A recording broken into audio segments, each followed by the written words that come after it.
Buenas noches, hoy vamos a hablar acerca de la simulación del ciclo urbano del agua. Para hablar primero acerca de estos temas hay que hablar de una serie de problemas que se han venido dando mundialmente. El primero de ellos es el crecimiento poblacional. La tasa de crecimiento poblacional ha venido aumentando de manera drástica y principalmente se observa tasas grandes en países en desarrollo, como podemos ver en África y en esta parte del continente.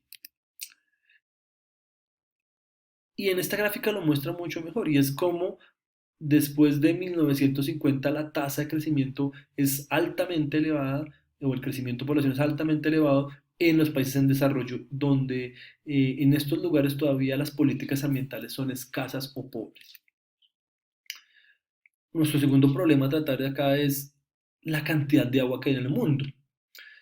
El 70% del planeta Tierra es agua y de ese 70% solamente 2,5% es agua fresca, es decir, que está considerada fácil o que se puede tomar para consumo humano.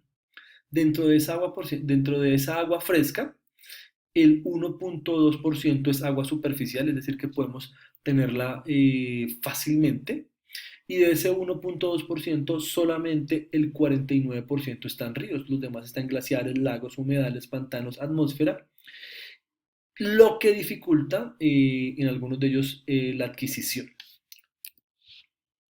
Históricamente el ciclo del agua se ha venido administrando o se ha venido conociendo mediante el ciclo hidrológico, el cual son diferentes procesos hidrológicos que se llevan en un espacio determinado. Como se pueden dar cuenta acá, pues comienza con la precipitación y acá sea un proceso de escorrentía, posterior se hace un proceso de infiltración, una recarga de aguas subterráneas, estas aguas subterráneas vuelven a brotar al suelo y a unirse con aguas frescas y acá hay un proceso de evapotranspiración, de evaporación, condensación y todo ese proceso es una circunferencia que se va moviendo uno a lo otro. Sin embargo, en áreas urbanas este proceso se debilita o se fractura.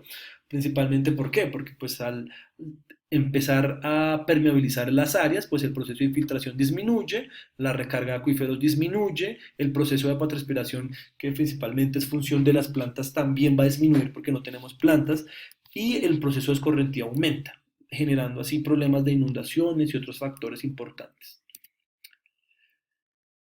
De acuerdo a esto, existe un desafío elevado para la gestión del agua en áreas urbanas. Y ese desafío está enfocado en dos cosas. Primero, en sostenibilidad y en la planificación. Y estas dos cosas deben ser en cortos tiempos, porque nosotros no podemos dejar de prestar un servicio de agua, no podemos dejar de recoger nuestros residuos y no podemos alterar factores ambientales, de salubridad y económicos. Es importante tener en cuenta que estos factores hacen parte también del ciclo urbano. Por tal motivo, muchas veces se ha venido trabajando y enfocando en lograr esa sostenibilidad, pero se ha venido trabajando de una manera errónea. ¿Y una manera errónea por qué? Porque hemos venido trabajando de manera individual los elementos y no de una manera holística. ¿Qué quiere decir esto? Y es que dentro del sistema de aguas urbanas, todos estos procesos que se encuentran acá manejan agua, la captación, el tratamiento, la distribución, la recolección de aguas lluvias y sanitarias, el tratamiento de aguas residuales y las descargas a fuentes superficiales o subterráneas, y hemos venido trabajándolas de manera separada, desconociendo las relaciones que puedan existir entre una y otra y así sucesivamente. Y eso ha debilitado de cierta manera algunos procesos y ha fortalecido otros. Sin embargo, pues a mediados de los 90 empezaron a pensar, miren, no, realmente no es solamente hablar de tecnologías, sino también empezar a hablar de soluciones totales del sistema, es decir, de trabajar de manera conjunta todos los elementos que tiene el ciclo urbano del agua. Por otra parte, hay autores que manifiestan que tener enfoques de manera individual para la gestión puede no llegar a ser operativo o puede no llegar a ser óptimo para la gestión adecuada de los recursos naturales y económicos de una ciudad.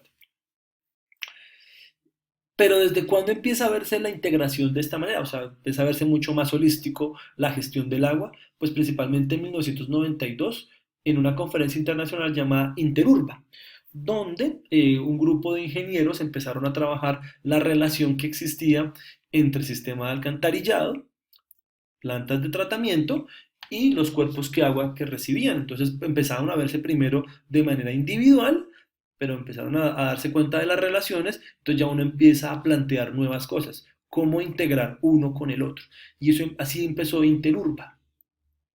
Y después de Interurba hubo diferentes procesos en los cuales empezaron a decir, bueno, pero también hay relaciones no solamente con el sistema alcantarillado, sino también con el uso que se le da al agua y con el uso entonces con el consumo y el consumo con la demanda y así sucesivamente empezaron a vincular y unir todos los factores que tiene el ciclo urbano del agua.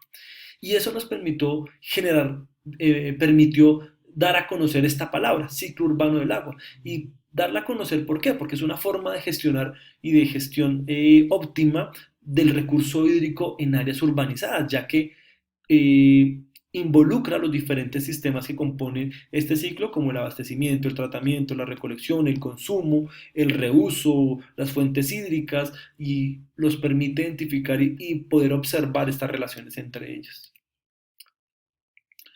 De acuerdo con Bach, no existe una definición clara, sin embargo, pues es el ponente, el autor propone que es una interacción espacio-temporal entre agua y procesos hidrológicos de abastecimiento, tratamiento, distribución, recolección, disposición, reuso que se llevan a cabo dentro de áreas urbanas o parcialmente urbanizadas.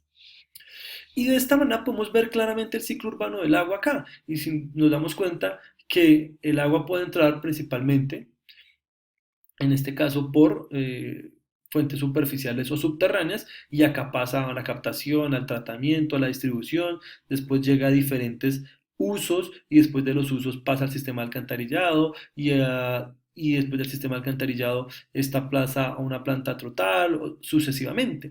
Eso nos permite darnos cuenta eh, que en este caso y en este momento ya todo empieza a unirse y vemos con claridad que cualquier alteración que tengamos sobre un elemento va a afectar drásticamente otro elemento cualquiera. Y es importante darse cuenta que dentro del ciclo urbano del agua no solamente el agua es lo que influye, sino también hay procesos energéticos de contaminación y químicos. Para verlo de manera más lúdica o más didáctica, pues lo podemos ver así. Suministro, tratamiento, urbanización, interacción, recolección, descarga, escorrentía. Es todo un proceso unido uno con el otro.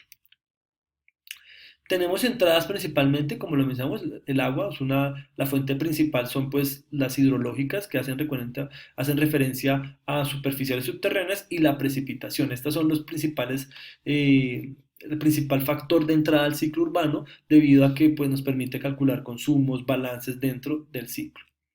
Tenemos entradas de contaminantes que pues vienen relacionadas a contaminantes de sistemas de tratamiento o contaminantes que podemos tener dentro del uso o de manera superficial. Energía, pues la energía que se emplea para el tratamiento y el movimiento del agua dentro del sistema tiene una importancia no solamente por un valor económico, sino también por la posible generación de efectos de gases de invernadero. Y los químicos, pues principalmente entran a los sistemas asociados a los procesos de tratamiento de aguas. Eh, Por otra parte, dentro del ciclo urbano del agua existen diferentes factores. Hay factores internos y factores externos que hacen que estos componentes se alteren. Por ejemplo, la población, pues el diseño de una bocatoma es función de la población, de la disponibilidad de agua y de los factores técnicos. Y pues externos son climáticos, ambientales, económicos y geográficos, porque nos toca buscar. Y de esa manera tenemos muchas cosas. Por ejemplo, la demanda de agua directamente depende de la población, de la densidad, del uso del equipamiento económico, pero también haz claro que la educación ambiental, que el crecimiento del territorio, que los niveles, que las normas y los factores culturales afectan mucho sobre los consumos. Por última parte, hemos venido empezando a trabajar diferentes metodologías para poder manejar el ciclo urbano del agua y la más conocida actualmente es el manejo integral urbano del agua. Este permite llevar a cabo una interacción entre todas y pues para eso diferentes modelos computacionales se han desarrollado para poder llegar a alcanzar este manejo integral del recurso hídrico. Este manejo integral comienza desde los 90, pero pues aparece en el 2004 como como un término oficial. Lo principal importante acá es que considera todas las partes del ciclo urbano del agua, considera requerimientos también antropogénicos, o sea, de demanda y ecológicos, y también considera contextos locales, sociales y culturales. Existe otra metodología, actualmente en los 90 también se generan los diseños urbanos sensibles al agua, los cuales pues principalmente fueron desarrollados en Australia y pues lo que busca con este modelo es primero gestionar balances hídricos, mantener lo mejor posible la calidad del agua superficial o subterránea, fomentar la conservación del agua y mantener las oportunidades ambientales relacionadas con el agua.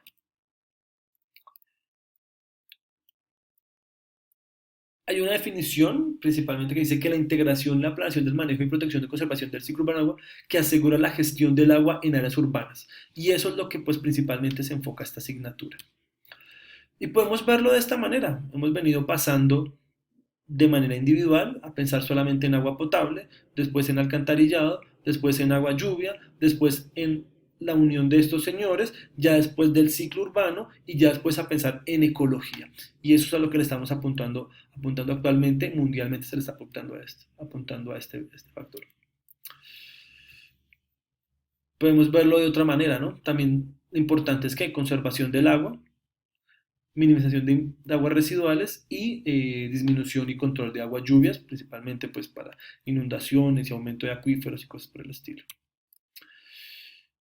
Y es una forma de verlo de manera global. Digamos que en los 80s, en los 70 se manejaban las buenas prácticas, después pasamos a los sistemas de drenaje urbano sostenible, en los 90 empezamos a los sistemas de diseño urbano sensible al agua, después pasamos al manejo integral y pues por último están empezando a trabajar con las infraestructuras verdes que tienen mucha relación con estos dos.